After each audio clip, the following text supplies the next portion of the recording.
Back pain ഉള്ള ചില പേഷ്യൻസിൻ്റെ complaint ആണ് അവർക്ക് രാത്രി പെയിൻ കൂടുന്നു, കിടന്ന് കഴിയുമ്പോൾ പെയിൻ കൂടുന്നു, അല്ലെങ്കിൽ രാവിലെ എണീക്കുമ്പോൾ കുറച്ച് പെയിൻ കൂടുന്നു. അതിൻ്റെ റീസൺ എന്താണെന്നുള്ളത് നമുക്ക് ആദ്യം നോക്കാം.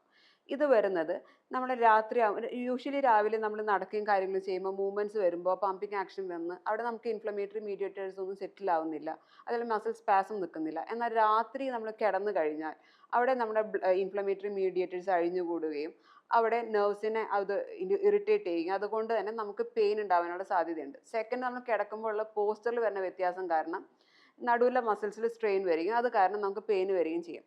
അപ്പോൾ ഇതിനെ നമുക്ക് എങ്ങനെ പ്രിവെൻറ്റ് ചെയ്യാന്നുള്ളത് നോക്കാം. അതിനായിട്ട് നമ്മൾ ചെയ്യേണ്ടത് രാത്രി കിടക്കണേക്കാട്ടി മുന്നേ ഒരു ഹോട്ട് ഷവർ ഒന്ന് എടുക്കാൻ നോക്കുക. അതേപോലെ തന്നെ കിടക്കുന്നതിന് മുന്നേ മലർന്ന് കിടന്നിട്ട് രണ്ട് മുട്ടും ചെസ്റ്റിനോടൊന്ന് ചേർത്ത് പിടിച്ച് ഒരു 30 സെക്കൻഡ്സ് ഹോൾഡ് ചെയ്യുക. അത് നീ ടു ചെസ്റ്റ് സ്ട്രെച്ച് എന്നാണ് പറയുന്നത്. ഒരു 30 സെക്കൻഡ്സ് ഒന്ന് ഹോൾഡ് ചെയ്തിട്ട് റിലാക്സ് ചെയ്യുക.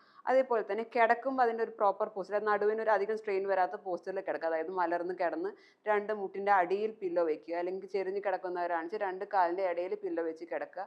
ഈ രീതിയിൽ നിങ്ങൾ സ്ലീപ്പിംഗ് പോസ്റ്ററിനെ ഒന്ന് അഡ്ജസ്റ്റ് ചെയ്ത് കിടക്കുകയാണെങ്കിൽ രാത്രി വരുന്ന ഈ വേദനയെ നമുക്ക് മാറ്റാൻ പറ്റും. അപ്പോൾ നിങ്ങൾക്ക് ഈ ഒരു ബുദ്ധിമുട്ടുണ്ടെന്നുണ്ടെങ്കിൽ നിങ്ങൾ തീർച്ചയായും ഞാൻ ഈ പറഞ്ഞ കാര്യങ്ങളൊന്ന് ട്രൈ ചെയ്ത് നോക്കുക.